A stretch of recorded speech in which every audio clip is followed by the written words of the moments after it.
Okey, baik. Mercu tanda yang ketiga dan yang terakhir, YB Exco. Kita nak berbicara tentang Terengganu bersih. Kerajaan meletakkan untuk menaikkan imej Terengganu sebagai sebuah negeri yang bersih. Mungkin YB boleh ulas sedikit berkenaan dengan mercu tanda yang ketiga ni.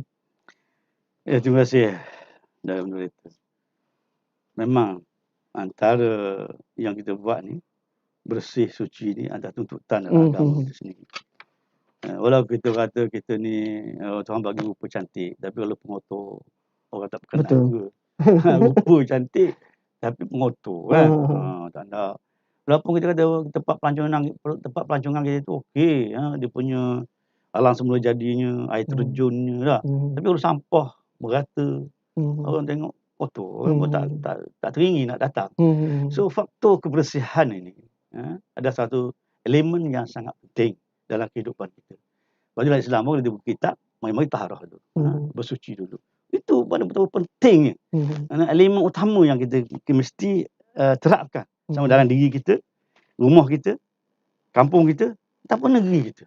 Itu yang mercu tanda ni menjadi satu pilihan kita dalam saya sebagai Exco Kajian Tempatan yang kita ambil perkiraan.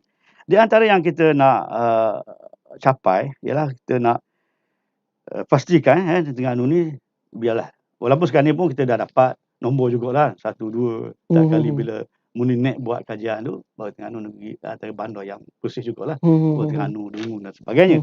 Kemahaman itu walaupun tak nombor 1 lah. Tak nombor 1. Tapi alhamdulillah, maknanya tidaklah ada orang panggil markah bawah sangat 1, 2 lah, mesti top 3. Ada markah situ. Di antara yang kita nak capai, nak buat ialah program-program kebersihan yang melibatkan komuniti masyarakat. Kalau kita perhatikanlah, kebersihan ni tidak boleh 100% ataupun dipertanggungjawabkan kepada pihak kerajaan, PBT lah khususnya, pihak tempatan, majlis perbandaran, majlis bandaraya, majlis daerah sebagainya. Sebab memang kaki tangan kita tidak mencukupi untuk menjaga keseluruhan kawasan itu. Kalau kita dalam rumah tangga pun, kita ada suami isteri, ada 4-5 orang, rumah kita pun tak terjaga. Itu baru rumah kita sebuah. Bayangkan kaki tangan yang kita ada nak menjaga seluruh daerah, seluruh kawasan pertahanan PBT, ini tak benar sabar. Mereka kena ada komitmen dari masyarakat. Kena ada kerjasama masyarakat. Betul. Tapi apa yang malang kita lihat masyarakat kita ni, walau ada tong sampah dekat pun, dia masih, bila dia sudah makan, dia tinggal situ je. Dia punya bekas dia tu, bungkus dia. Nak bentuk budaya itu nak mendidik rakyat supaya ada budaya nak orang panggil sama-sama menjaga kebersihan tempat masing-masing. Jadi macam inilah kita pun selalu sebut pada Jepun, negara Eropah. Orang ni kalau sampah dia takkan buang sehingga dia jumpa tong sampah. Tapi kita tak ada. Kalau tong sampah tu tak sampai kita kena bangun, tak nak bangun dah, campak aje. Lempar. Kalau dia lempar masuk, alhamdulillah. Tak masuk pun tinggal situ. Dia tak pergi ambil balik, masuk dah sama tak ada. Ini antara sebut kita kena melibatkan komuniti. Penting. Komuniti masyarakat ni kita libat sama. Inilah kempen-kempen yang kita buat. Sama ada kempen sekarang ni mungkin nak buat kempen fizikal susah sikit. Nak gotong royong pun tak boleh sebab PKP kan. Tapi cara maya ni buat juga dalam banner maya dan sebagainya. Tapi kadang-kadang orang kita tak ambil cara benda gitu. Dia lebih suka benda-benda yang gosip dia suka lah. Ini satu masalah juga bagi kita. Yang kedua, dan itulah bila kita nak menggalakkan tu sebagai motivasi untuk pertandingan kebersihan kampung. Saya pun dah rancang kebersihan kampung, tapi dah nak buat belum PKP tak boleh nak lebih. Duit kita dah bagi pada GPKK untuk ni. Tapi tak boleh nak buat kerana masalah PKP. Ini kita pun terima hakikat lah. Terima hakikat. Tapi insyaAllah ini memang kita buat benda ni dalam perancangan kita. Dan membudayakan kebersihan itu satu ibadah. Ini memang orang Islam sepatutnya. Benda ni tak payah kerajaan ajar dah. Dia belajar mula-mula buka kitab tu di sekolah rendah pun ajar taharah, kebersihan. Sepatutnya dah menjadi suatu darah daging kita lah orang Islam. Tapi tak jadi gitu. Dia belajar saja.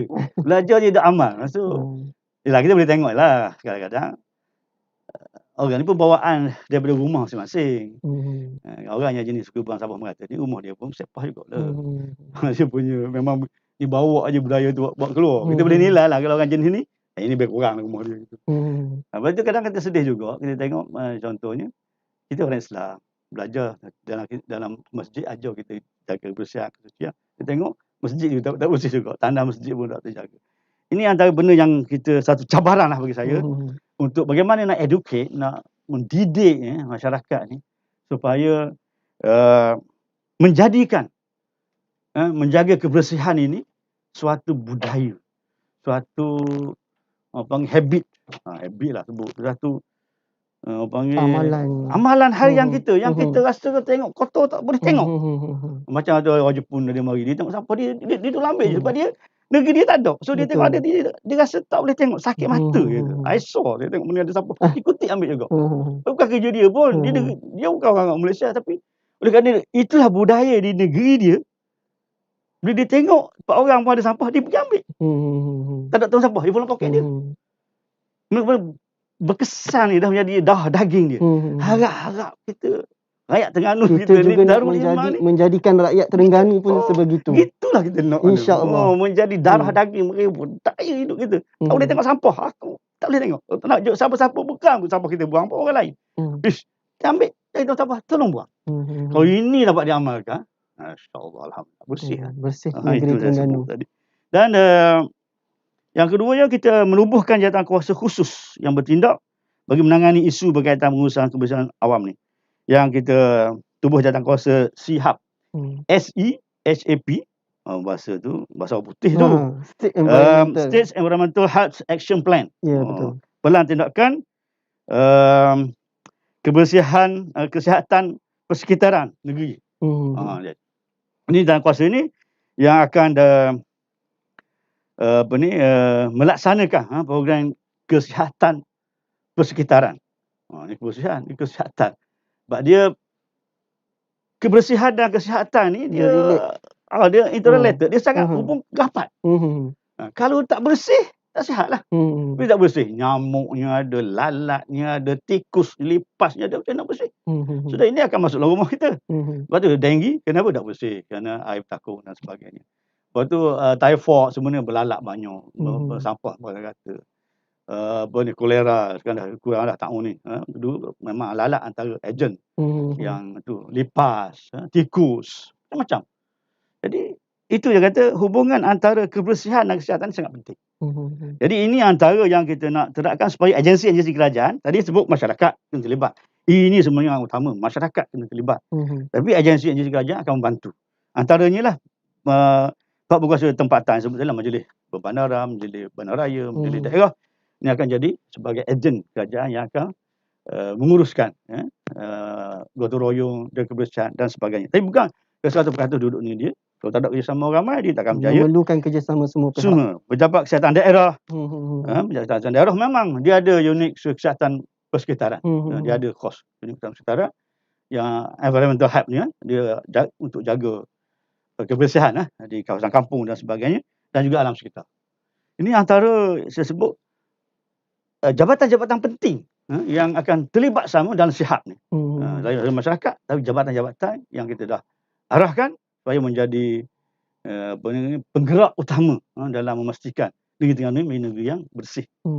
Tambah satu lagi suci sekali, insyaAllah. Dan juga menambah baik kualiti perkhidmatan kutipan sistem pekerja dan perusahaan awam. Ini kita sekarang sedang menggajar Terengganu berbelanja besar untuk kutipan sampah ni. Hampir 30 juta setiap tahun untuk pastikan lori-lori sampah kita ni dijaga.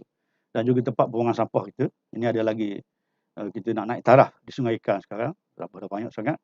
Untuk bagi pastikan sampah kita ni diangkut dan dilupuskan mengikut standard yang diluluskan oleh Jabatan Alas kita.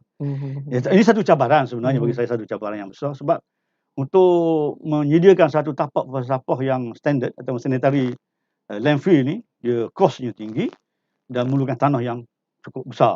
Jadi kalau dari Kuala Terengganu contohnya, tanah yang besar memang dah tak ada. Mereka pergi jauh. Bila jauh, masalah kos transport pula. Kos kita nak hantar sampah. Ini semua banyak perkara yang kita kena ambil kira. So sekarang ni, ke mana-mana pun kita sedang di Kuala Terengganu, kita cuba nak naik taraf balik di Sungai Ikan tu. Kita nak adalah syarikat yang konsultan yang mampu, syarikat untuk kita boleh guna lagi di situ dengan satu sistem teknologi baru yang tempat yang sama tapi boleh kapasiti untuk pelupusan sampah tu lebih besar. Ini antara cabaran kita hari ini yang kita nak tu. Tapi yang penting sebut tadi lah, sampah jadi banyak sebab apa? Sebab kita terlalu banyak buang sampah. Makanan membazir. Sebahagian besar daripada sampah kita ini adalah makanan, sisa makanan. Kaya orang Terengganu ni, banyak buang makanan.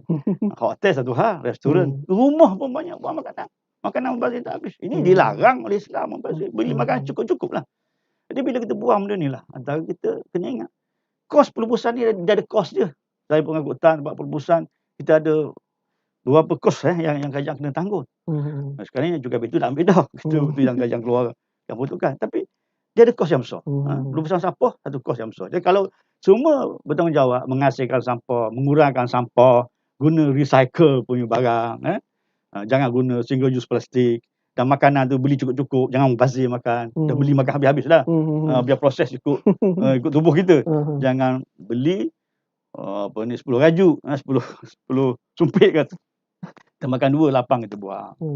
Betul, duit awak. Tapi awak kena tahu bazir tu berdosa-dosa satu. Yang kedua, menyusahkan pihak majlis nak mengurangkan sampah awak tu. Kos. Jadi fikirlah, kita sama-sama fikir. Bahaya komitmen masyarakat ni biar ada satu kesedaran dan kita budayakan hidup mengikut Islam, acuan Islam, jangan membazir, jaga kebersihan. Saya kira satu inisiatif yang baik bila kerajaan negeri meletakkan mentransformkan Terengganu ini sebagai negeri yang bersih, bukan sahaja memberi keselesaan kepada penduduk, bahkan ia akan menarik orang luar untuk datang ke Terengganu, insyaAllah.